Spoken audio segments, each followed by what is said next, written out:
For example, if, for example, there's a rape case, you would have a rapid response team that is made up of the SEP, or the SAPS, that is the police. It's made up of Department of Social Development, the Tutuzela Care Center, the victim empowerment centers, the civil society organizations that are operating at that level. So that victim would be referred to, to the structures, and the people in that rapid response team, will give, contacts to say that contact so and so to make sure that, the services are provided to that victim.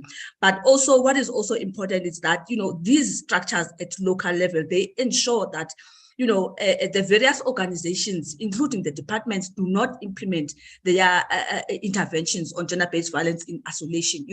The structures ensure that they plan together in terms of the specific interventions that are going to be implemented in order to fight gender-based violence, and they also hold each other accountable. The structures are led by the mayor or the councillor that is delegated by the mayor, and chaired by a member from the civil society organization. And I think that is very important, colleagues, because we all know that civil society organizations are on the ground. They know exactly what is happening, at community level. Many community members approach them when there are specific problems related to crime and even gender-based violence. So they make a very important contribution, in ensuring that even the plans that are developed at that level, are dealing specifically with the challenges that are experienced by that community. So the 100 days challenge that came in, it fitted very nicely with this localization, because the 100 days has had a specific interventions, what we would call quick wins, specific interventions that can be implemented by all these stakeholders together, in order to ensure that they solve, challenges, when it comes to gender-based violence and femicide. So I think, I'm not sure, colleagues, if I've covered everything that needs to be covered, but, the issue of localization even goes beyond just the structures. It ensures that even at municipality level, the priorities of gender-based violence are integrated into the plans of the municipality, because it is important that municipalities have, they have a role to play when it comes to localization, because the areas, where gender-based violence is happening, these are the areas that are under the precinct of municipalities. So somehow they also need to ensure that they lead the initiatives to fight gender-based violence. The stakeholders that are within the municipality are able to account on their interventions, and they are also able to get support from the municipality and the departments that are in that area. So I think from my side, that is all. If there's anything I have left out, Chair, you can just indicate. Thank you. Thank you so much, Nomsa. I hope, ladies and gentlemen from the press, you can really hear how this localization of the NSP has gone into play. I'm also going to now ask Candice, who's actually going to help us really now understand how this localization that Nomsa has been referring to has actually come into fruition in the local municipalities, in the local districts, and everywhere around South Africa. So Candice, can you tell us really more around how the 100-day challenge has actually made the impact and also ensured that people really feel that the NSP is being localized? Over to you, Candice. Thanks, Sikolile. Great. So I'm speaking today from the perspective of NGBVF Collective, and we exist basically because there is currently not a GBV council as envisaged in the NSP. So this structure is a voluntary platform. We came together to start implementing the outcomes of the NSP because it is a national crisis. Gender-based violence and femicide is a national crisis, and we can't wait to begin implementation. So the 100-day challenges have been used all over the world as a model to achieve rapid results in complex systems. The theory behind it is that we get people who would not ordinarily work together to find new and innovative ways to solve the problems that they face on a daily basis. So For this round of 100-day challenges, what we did is we elected ambassadors from each of the 6 pillars of the NSP to be trained through the world of impact to facilitate 100-day challenges in 7 districts around the country. So each of the pillar ambassadors went to a specific district and provided a focus area based on specific outcomes in the NSP, and then worked on ways of localizing the implementation of those outcomes at municipal level.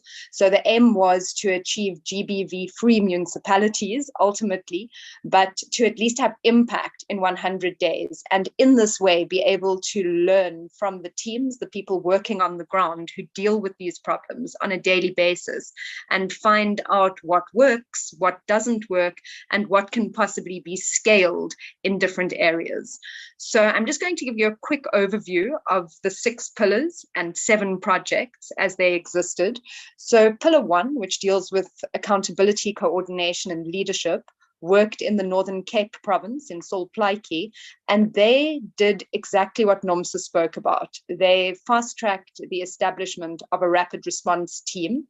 And through this rapid response team, they then addressed the issue of GBV hotspots, specifically in Putanang, where they realized that the issue that there were no streetlights was a definite driver. So by working together, they did awareness campaigns, and they also ensured that they repaired the streetlights in the GBV hotspots. And then they found that there was, in fact, a reduction in reported sexual offense cases in those districts. Pillar 2 works on prevention and rebuilding social cohesion. So they went to schools in Tshwane and did interventions with learners, where the learners then offered peer learning to their fellow school-going age people. Sorry, I phrased that a bit weirdly. But basically, the intervention was to train a group of learner ambassadors in anti-bullying methodologies, and then those learners went on to train more learners in their schools. So as a result, a total of 60 learners in 2 schools were trained to recognize and intervene in cases of bullying, and made pledges to that bullying stops with them. Bullying obviously feeds into gender-based violence. So that, in a nutshell, is what the Pillar 2 team did. Then the Pillar 3 team, which deals with justice, safety, and protection, in fact had 2 teams. One operated in Bloemfontein. That was a really successful project where they managed to reduce the backlog in maintenance cases in the Bloemfontein Magistrates Court by 82%. So that's quite a mammoth feat. And they did that without any additional resources, simply by working together and looking at how the cases were prioritized, so that they could prioritize the less complex cases, make sure that resolution was reached in those cases. And then at the same time, they worked on ensuring that the cases that come in each month have a higher finalization rate. So it was previously sitting at 50% finalization rate every month, but by the end of the 100-day period, they managed to increase that to 75%. And this team is actually in the process of relaunching and taking this project to other areas in the Free State, so expanding the scope of the project. The other Pillar 3 team worked in Tzaneen, and there they realized that there was radical underreporting of sexual offenses against minors, because typically these types of cases would be dealt with within families as like a private matter. And as such, there was very often not really justice served for the victims, survivors, and their families. So using awareness campaigns and then ensuring that there was adequate support once people went forward to report their cases, they reduced the rate of underreporting and ensured that sexual offences against minors in particular were in fact reported to the authorities in order to be dealt with. Pillar 5 deals with economic power. They partnered with their Xaro mining group, and they ran sexual harassment education and awareness campaigns within 5 of their mining operations. They also aimed to receive pledges from people working within their mining operations that sexual harassment and gender-based violence stops with them. And they also trained some of their staff, or many of their staff, in fact, in self-defense techniques. So it was a multi-pronged approach where they were training people about the sexual harassment legislation, the sexual harassment policies within their operations. And they did, in fact, see an increase in reporting of sexual harassment cases through this project. Thanks, Sikolile. I skipped pillar 4. They worked in the Machabeng district on response, care, support, and healing. And what they realized was that reported cases and the victims and survivors in those cases very often were not aware of the psychosocial support and legal support that was available through the system, through NGOs, DSD, for example. So their aim was to ensure that victims and survivors in fact access the legal and psychosocial support services available to them. They aimed to increase the rate by 300%, once again, by working together across sectors to make sure that these victims and survivors and their families don't slip through the cracks. And they managed to increase the number of victims, survivors, and their families receiving services by 262%. And they did this through awareness campaigns and then coordinated efforts. So that was really a really successful project. And then finally, pillar 6 worked in the garden route. And pillar 6 is all about research and information management. So this team focused on the child sexual and related offences case ecosystem. And the initial aim was to improve service delivery by improving interdepartmental communication. So in a child sexual offence, there are many departments that are involved in every single case. And DSD and DOH are obviously key departments because they are dealing with the victim's mental and emotional well-being as this case makes its way through the justice system. So during the exploration phase, it was discovered that the Form 22, which is an internal form which in fact activates the Department of Social Development to provide services to any suspected case of abuse against children, was not a foolproof system, let's put it that way. So there wasn't really adequate tracking of the Form 22s, and it was difficult to establish how many cases there really were and whether each of these cases was in fact being assigned to a social worker. So the team recommended that a tech-enabled solution be utilized and developed an app which would allow the school social workers, the school counselors, the first respondents at clinics, and ultimately that would expand once the team is certain it works, but it would allow people who receive information about suspected child abuse cases to report it using a handheld app, and then for the social worker to be assigned by the Department of Social Development and feedback be provided to the person who reported it. So basically, I've just given you a bit of an overview of what the 6 projects entailed. At 10 a.m., we are actually going to be having a closeout celebration of this project, and that is where members of each of these teams will speak to more specifics about each of these projects. But on the whole, quite a lot was learned about where and how the systems are inadequate to deal with the problems that we face, and some really innovative and creative solutions have come out of it. So it's quite exciting to see the amount of work that has been done in such a short space of time, and we really look forward to seeing how this can be scaled. Thank you, Sikolile. I'll hand back to you now. Thank you, Candice. And I hope we are all excited about what we have heard, because it's clear that all over the country there is really a need for responses on gender-based violence. And the last speaker actually is going to just help us understand how these 100-day challenges actually were not going to be possible if there was no investment done.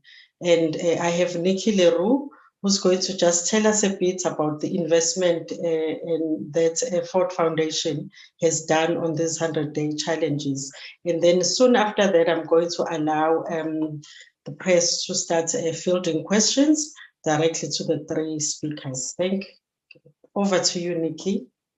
Thank you so much, Tulile. And it's so exciting to be here at this stage of the 100-day challenges.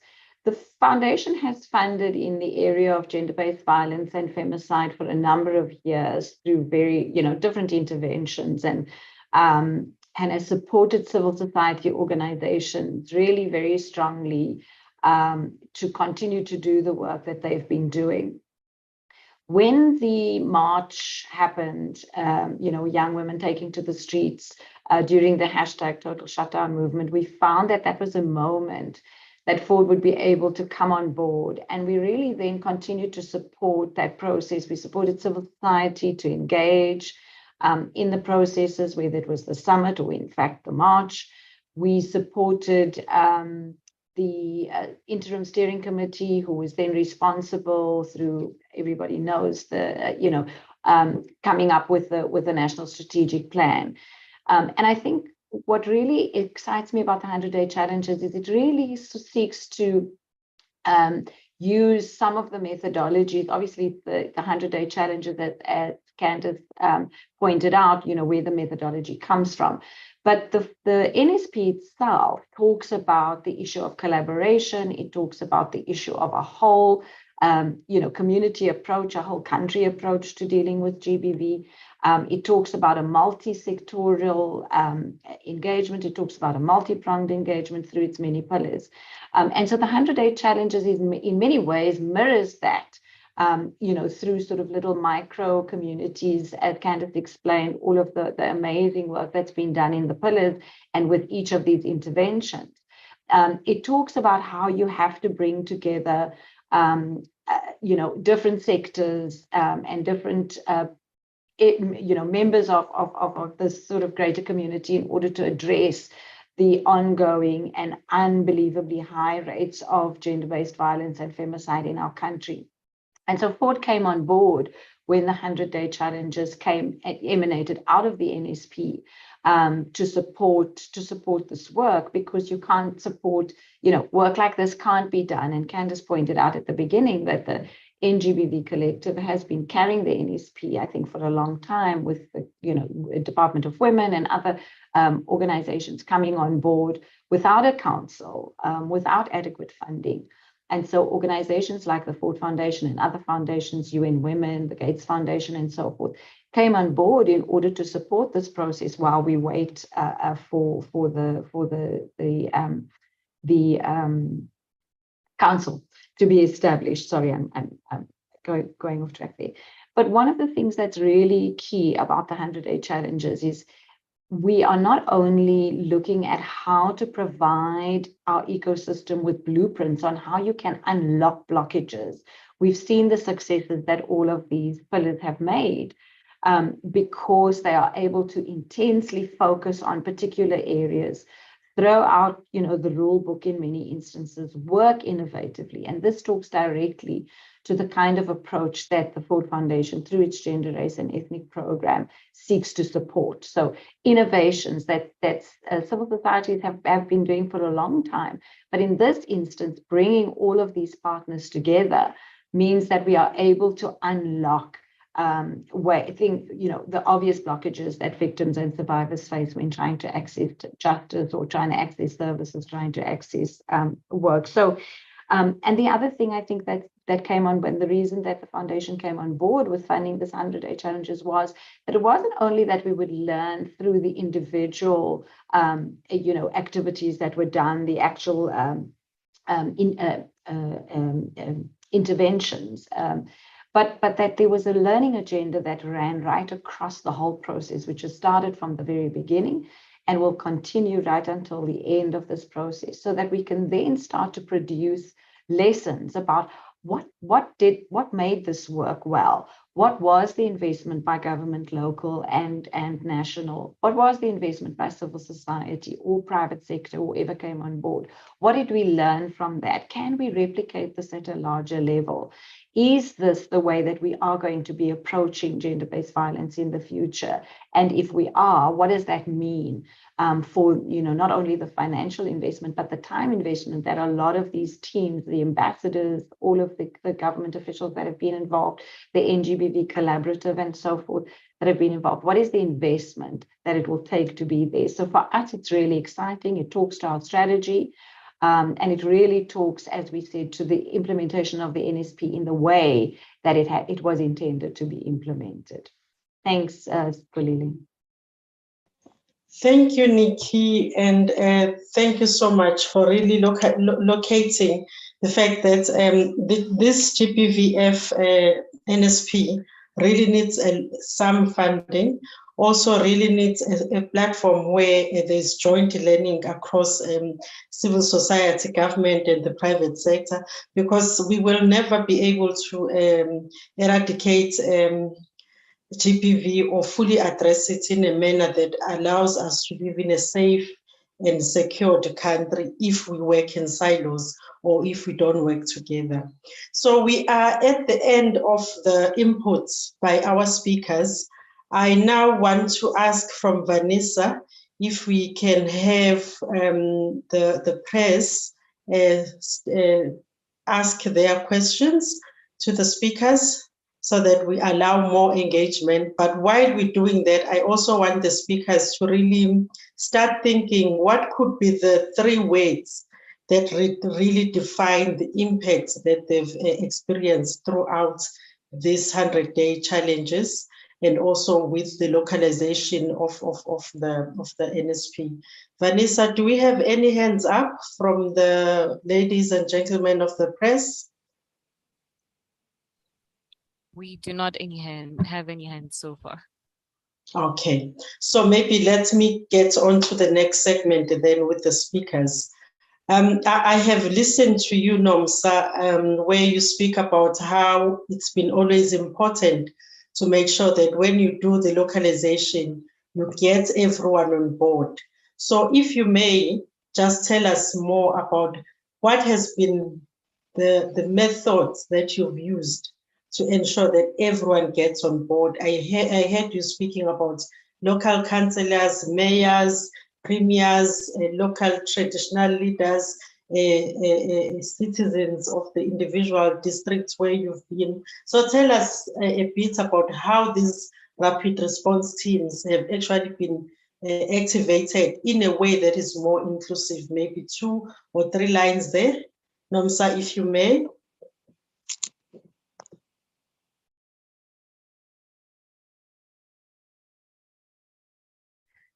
I think it starts, thank you for this question, Chair.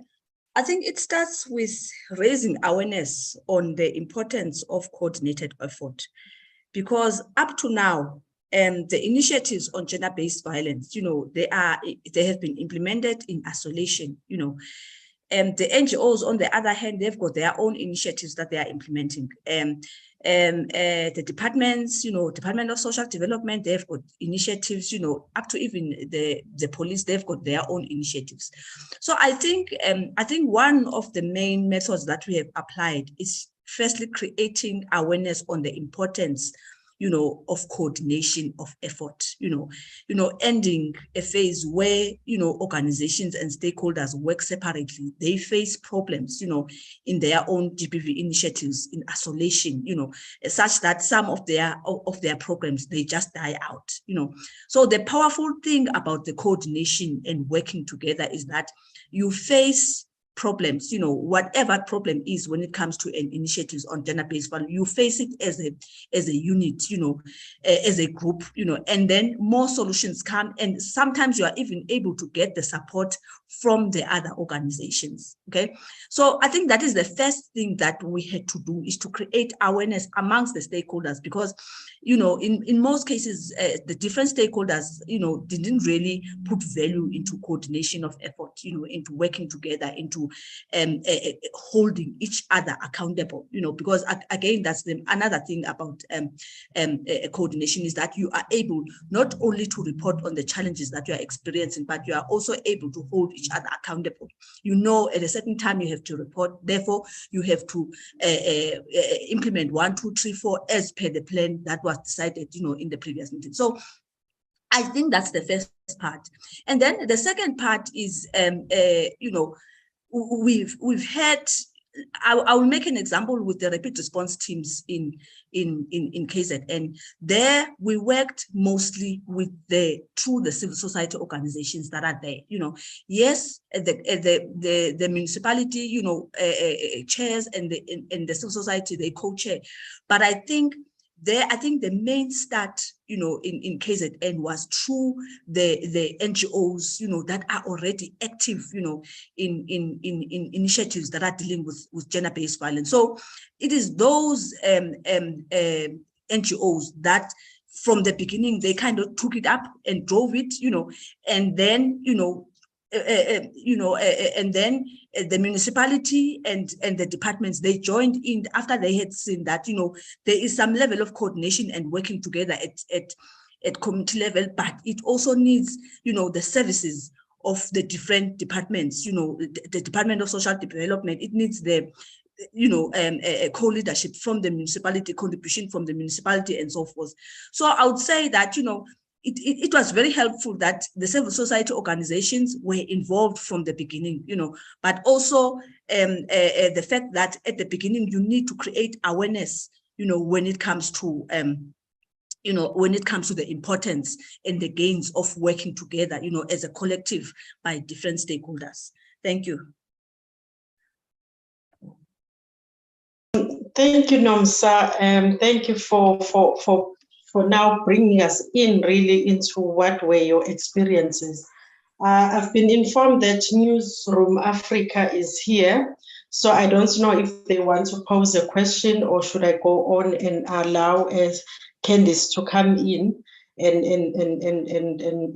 give us a bit around some of the challenges that they faced when they were collecting research for the intervention in the Garden Route municipality. Yes, Vanessa, your hand is up. We can proceed with the program. If there are any questions, members of the media can pose them at the end of the media briefing. Thank you. Okay, so thank you so much, Vanessa, for letting us know that information. Candice, I'm going to give it to you now to maybe also dig in a bit deeper into the experiences, particularly maybe you can dig into the particulars of Pillar 6, which was in the Garden Routes, because that's a real localization in a municipality, but also a localization that involves quite a lot of stakeholders that need to always work together when addressing issues of GBV. So maybe you can just dig in there and give us few nuggets of what then happened and transpired. Candice, over to you. Thanks, Sikolile, and thanks, Nazi, for the question. It came in via Shalene, so good to have an opportunity to speak about that. So in the Garden Route, as we said, we worked on the child sexual and related offences case ecosystem, which has many different stakeholders. So one of the biggest challenges, I think, was establishing trust in the beginning, because we were asking people to step out of their comfort zone. And because we're dealing with data, people are generally very concerned about protecting client data, obviously, and rightfully so. So during the phase of discovery, when we were looking at how to improve interdepartmental communications, we thought it was going to be a really simple solution just to make a couple of linkages and ensure that communication was improved in that way. But what we discovered was that the different departments have different processes and different mandates, which make it very difficult to share valuable information across departments that can be useful in improving service delivery and also accountability. So I'd say that was probably one of the biggest challenges. So we were working, as we said, with diverse stakeholders. Right in the beginning, we had many different stakeholders in the leaders design session. So we had representatives from government, from civil society, even from the business sector. But what we realized is that when we speak about data management, it really is a function of state. So the most important stakeholders, not important in terms of their value, but important in terms of their proximity to dealing with the problem, were really the departments, the key departments that deal with it on a daily basis. So that was the Department of Health and Wellness, the Department of Education, and the Department of Social Development. Those three departments are really essential when it comes to the first step of the process. And that is ensuring that when a child reports that they have been violated in any way, or if an adult suspects that a child has been violated, that a social worker is assigned to that case immediately. And that is a critical success factor in not only ensuring that the child receives the type of psychosocial emotional support that they need, but also in ensuring that that child is in fact able to see their case through the justice system. As we know, one of the issues that are being dealt with by Pillar 3 is the issue of victim-centric justice, victim survivor-centric justice system. Currently, the system is brutal to victims and survivors because, you know, the perpetrator is innocent until proven guilty, but that effectively means that the victim is a liar until proven honest. And this complexity makes for a very difficult environment when people actually do decide to report their cases and see them through the justice system. So, sorry, I think I may have gone off track there, Nazi, but that's like the key issue that we are facing when it comes to crimes against children, is that social workers are really what is needed to make sure that that child recovers as best they can and is able to continue their life as a functional member of society. So before we even get to the justice system, this part of the process has to be intact. So the other stakeholders we worked with were DOJ, the NPA, the Thuthuzela Care Centers, and then even the Department of Correctional Services. However, we did not get to the point in the process where the Department of Correctional Services, for example, came into play. What we had initially envisaged was that we could create something where victims and survivors would be able to track their case throughout the justice system. But unfortunately, as we said, the first stumbling block was really at the point of entry. So that was where we had to turn our attention. And then the other question you asked was where to from here for NGBVF Collective. Well, you know, we continue in our I don't want to say struggle, but we continue in our mission to eradicate gender-based violence and femicide from society. So NGBVF Collective is growing in numbers and growing in strength every day. We are working and planning towards the Presidential GBVF Summit 2, which takes place on the 1st and 2nd of November.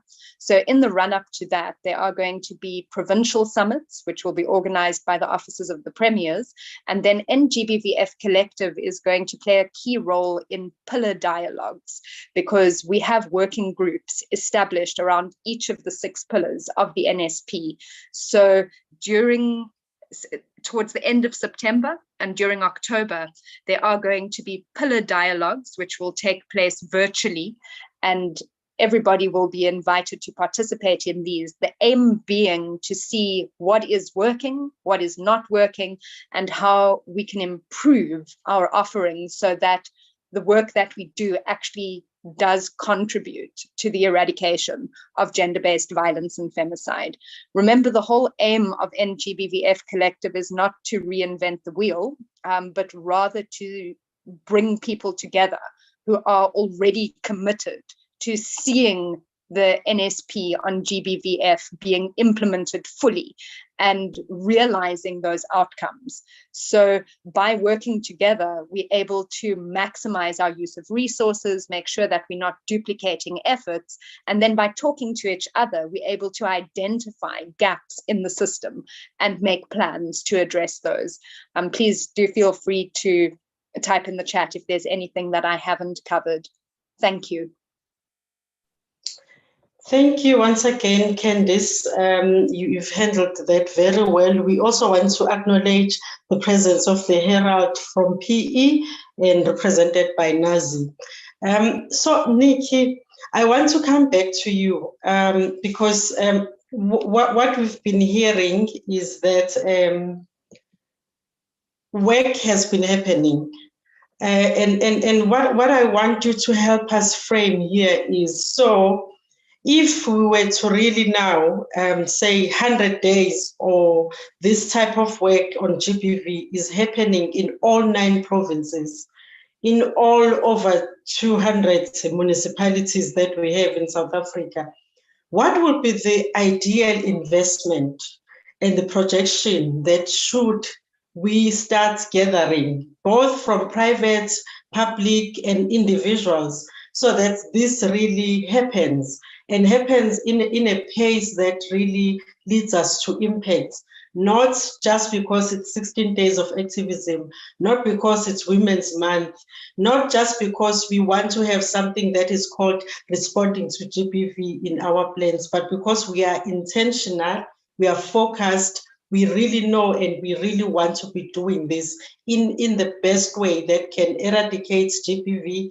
meet victims and survivors of GBV at the point of their need, while we are also ensuring that we stop from a prevention perspective, we deal with the drivers of GBV in a way that then say, really, GBV will come to an end. So maybe just give us a picture around that. Thank you, Nikki. Thanks, Xolile. And in fact, I think you sort of started answering the question that I had in my mind. I think the 2 points I want to make. This is an innovation and it's experimentation.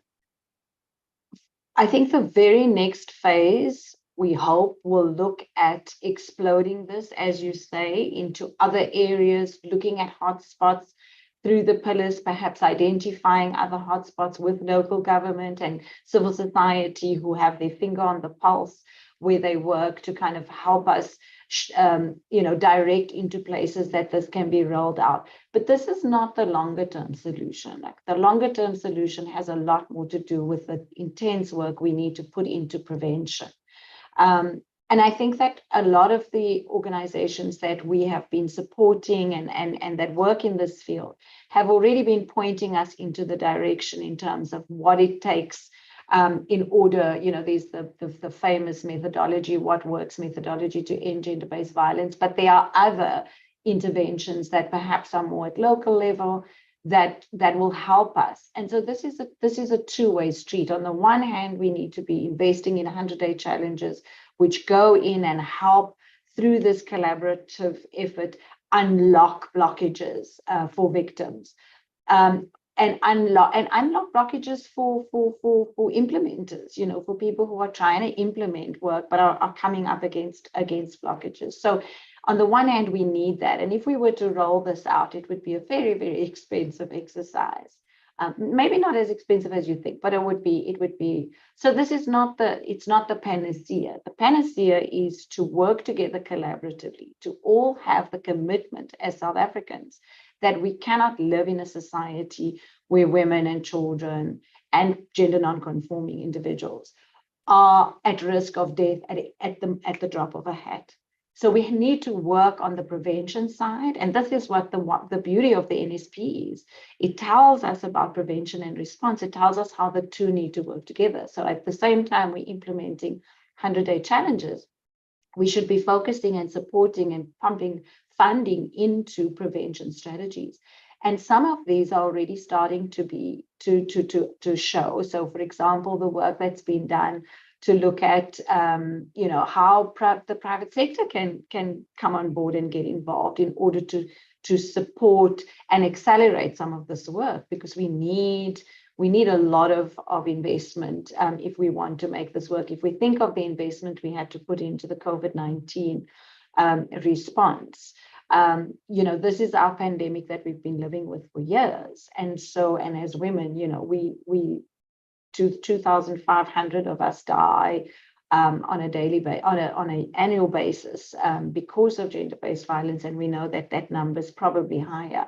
So I think that what we need dual interventions, we need multi-pronged approaches, we need 100-day challenges in other areas where we're highlighting hotspots and areas that we can innovate and experiment in.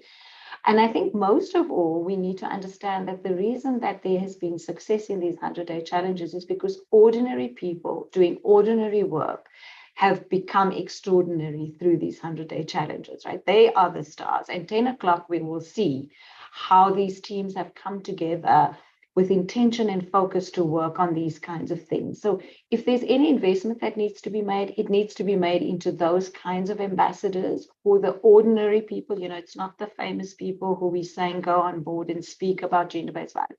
It's actually the people, the organizations, the civil society organizations, people who are engaging in this kind of work in a focused way, that have been given the opportunity to innovate and to experiment in ways that will help us hopefully end or find pathways to end gender-based violence. But it's about a multi-pronged approach. This is not the only panacea. There's more to this, and we need to focus on that more. And we need to keep going back to our roadmap, which is the National Strategic Plan, that will guide us in this way. But it needs to be funded. It can't be done in the way in which the NGBV collective is doing it at the moment, with civil society organizations and government officials coming there almost voluntarily with a little bit of funding from Ford and others. It's got to be funded significantly if we're going to end this crisis in our country. Wow, thank you so much, Nikki, for actually painting the picture and also indicating that it's not about the rands and the cents and the dollars that we can pump into this type of work, but it's also about individual commitment. I mean, when you speak about ambassadors, at 10, you will see that the ambassadors and the teams that have been running the 100 Days Challenge are really people who have said, I can see how I can contribute. I don't have money, but I have the time. So it is also very important to quantify and monetize the time that people have put into this, and also celebrate the different involvement at various levels of everyone who's been involved here. I am noticing that we are 5 minutes to the end of our press briefing. And I'm again going to ask if the press people who are here with us this morning have any particular questions that they want to pose to the panelists. Otherwise, I'm going to ask the panelists to start winding off in terms of, in conclusion, Candice has already started talking around this question of what is next, because Nazi from the Herald PE had asked the question around what is next for the NGBVF collective. But I really want us to even move beyond the NGBF collective and say, what then is the next step for South Africa if we're going to go in the right trajectory? I mean, noting the fact that in November, we are having the second GBVF summit. And noting the fact that when we look at things like your global human development instruments, such as the SDGs, we only have like few years before 2030. And in the SDGs themselves, it's very clear under Goal 5 that we need to end all forms of violence and discrimination against women, and also look at a world that is gender just. So in closing, what could be what is your vision? What is your vision? What could be the next thing that we do to live in a gender-just world, a world that is free of violence, free of discrimination, free of oppression, a world where it is safe to walk around, a world where it's safe to identify in a non-gender binary manner and still feel you can walk the streets of South Africa and no one will be yelling at you. So yeah, in closing, I really want to say, I work for the Commission for Gender Equality, so we like to say our vision is a South Africa free from all forms of discrimination and oppression. But that is our bigger vision in terms of gender equality. But I want to hear from you, what is the next thing for GBV in South Africa if we were to move it into the next level? I will start at the end this time around. I'll start with Nikki, because you have a bird's view and you also have other examples from the other regions where Ford Foundation has been supporting this type of work. So you can also share from there. And then I will bring in Nomsa and then end with Candice, because at the end, I want to just shift you around a bit and move you from your comfort zones, because this future is actually about moving away from our comfort zones anyway. Over to you, Nikki, followed by Nomsa, and then we'll end with Candice. I mean, you know what, for the country now, we need a council. We absolutely need the council. We need the council established. We need it seated in a government department. We need funding for the council in order that we can move ahead. It's very interesting that the many women and you know, a few men who are working on the interim structure, the NGBV collective, and you know, are doing so in a way that's not that you know, it doesn't make sense to continue in the way that we do. So we really need that to happen, and hopefully that will happen very shortly. For the, you know, for the most part in the regions that Ford works, this is you know, pandemic endemic in all of the regions that we work in. To some extent, South Africa does carry the badge of being the most dangerous country in the world for women, you know, for a country not at war. But at the same time, we see this is pervasive all over.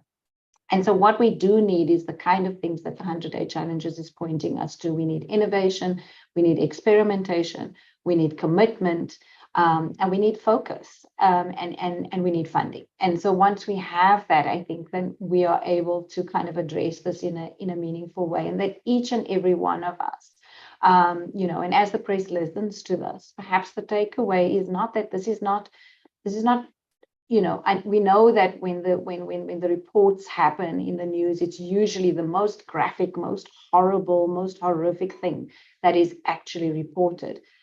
But in truth, what we need to be reporting is that this is actually happens on a daily basis, that women and children, as you say, Stolile, are unsafe on a daily basis. My vision for this is that the media will come on board as well and begin to kind of report the fact that some of these stories are not horrific and graphic, but they are as important. And measures like this, where we are making inroads, where there is success, where there is collaboration between government, civil society, funders, and others, private sector, and so forth, that is reported in a real and meaningful way as well, so that we begin to emerge a full picture of GBV. You know, what it is, yes, it's horrific and terrible, and it happens on a daily basis, and we need to remind ourselves of that. But there are programs that civil society that have been implementing forever. Government has their programs that we've been implementing. There's the NSP now, it's this 100-day challenge. Report on that as well as success stories, so that we can show the South African public that there are ways that we can all get involved in ending the scourge. So my vision is hopefully for South Africa Council, a funded council, so that we are able to take the NSP forward in a meaningful way. Thank you, Nikki. I'm going to ask Nomsa to come through. Thank you very much, colleagues. Nikki, you know, what you've just said is correct. You know, And I just want to add, one part about the role of government.